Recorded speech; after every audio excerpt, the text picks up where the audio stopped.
Guys, welcome back. So ಇವತ್ತು ಅಡಿಕೆಗೆ spray ಮಾಡಲಿಕ್ಕೆ ಬರ್ತೇನಂತ ಹೇಳಿದರು. ಸೊ ಅದಕ್ಕೆ ಬೇಕಾದ ಸಾಮಾನೆಲ್ಲ ತಗೊಂಡು ತಲೆಯಲ್ಲಿ ಹಾಕ್ಕೊಂಡು ಹೋಗ್ತಾ ಇದ್ದೇನೆ. ನೋಡಿ, ಅಲ್ಲೇ ಹೋಗಿ ಅದೆಲ್ಲ ಇಟ್ಟಾದ ಮತ್ತೆ ನೋಡಿ, ಇಲ್ಲಿ ನಮ್ಮ ನಕ್ಷತ್ರ ನೇರಳೆ ಮರದಲ್ಲಿ ತುಂಬ ಆಗಿದೆ.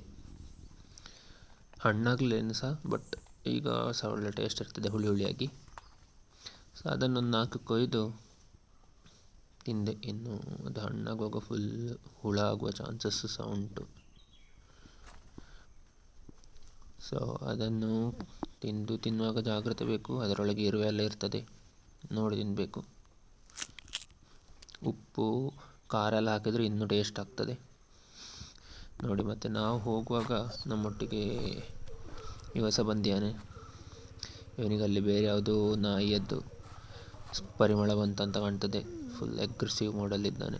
ಬಟ್ ಅವನಿಗೆ ಒಬ್ಬನೇ ಹೋಗುವಷ್ಟು ಧೈರ್ಯ ಇಲ್ಲ ಈಗ, ಮರಿಯವ ನೋಡಿ. ಮತ್ತು ಅದಾದ ಮತ್ತೆ ಈವ್ನಿಂಗ್ ನಾವು ಆಲ್ರೆಡಿ ಹಾಕಿದ ಕಾಳು ಮೆಣಸಿನದ್ದು ಸಾಕ ಬಿಸಿಲಿಗೆ ಹಾಕಿದಂತ ನೋಡ್ತಾ ಇದ್ದೆ ನೋಡಿ. ಆ ಸೌಂಡ್ ನೋಡಿ, ಈಗ ಕೈಯಲ್ಲಿ ಕೀಳೋ ಸೌಂಡ್ ಬಂದರೆ ಸಾಕು ಅಂತ ಲೆಕ್ಕ. ಇನ್ನೊಂದು ಬಿಸಿಲಿಗೆ ಹಾಕಿ ತೆಕ್ಕಿದ್ದೇವೆ.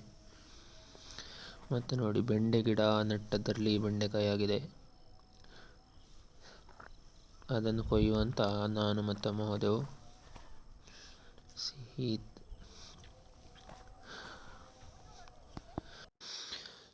ಗಿಡ ತುಂಬ ಒಳ್ಳೆಯದಿಲ್ಲ, ಬಟ್ ಸ್ಟಿಲ್ ನಮಗೆ ಮನೆಗೆ ಬೇಕಾಗುವ ಬೆಂಡೆಕಾಯಿ ಸಿಗ್ಬೋದು. ಸೊ ಇದನ್ನು ಅಮ್ಮನ ಹತ್ರ ಯಾವುದಾದ್ರು ಕೊಯ್ಬೇಕಂತ ಕೇಳಿ ಕೊಯ್ತಾ ಇದ್ದೇನೆ. ಮತ್ತು ಅಲ್ಲಿ ಅಳಸಂಡೆ ಗಿಡ ಸಹ ಉಂಟು ನೋಡಿ. ನಮ್ಮೊಟ್ಟಿಗೆ ಬೆಂಡೆಕಾಯಿ ಕೊಯ್ಯಲಿಕ್ಕೆ ಕೆಂಚಿ ಸಹ ಬಂದಿದ್ದಾಳೆ. ಕೆಂಚಂತ ಹೆಸರು ಯಾಕಂದರೆ ಇವರು 4 ಜನ ಇದ್ದಾರೆ. ಅದರಲ್ಲಿ ಇವಳೊಂದೇ ಕೆಂಚು ಕಲರ್, ಬಾಕಿ ಎಲ್ಲ ಸಹ ಕಪ್ಪು ಕಲರು. ಸೊ ನೋಡಿ, 4 ಬೆಂಡೆಕಾಯಿ ಸಿಕ್ಕಿತ್ತು ನಮಗೆ. ಸೊ 4 ಬೆಂಡೆಕಾಯಿಯನ್ನು ಸಹ ತೆಕ್ಕೊಂಡು ಮನೆಗೆ ಹೋದೆ. ಸೊ ಇವತ್ತಿಗಿಷ್ಟೇ. ಬಾಯ್ ಬಾಯ್, ನಾಳೆ ಸಿಗುವ.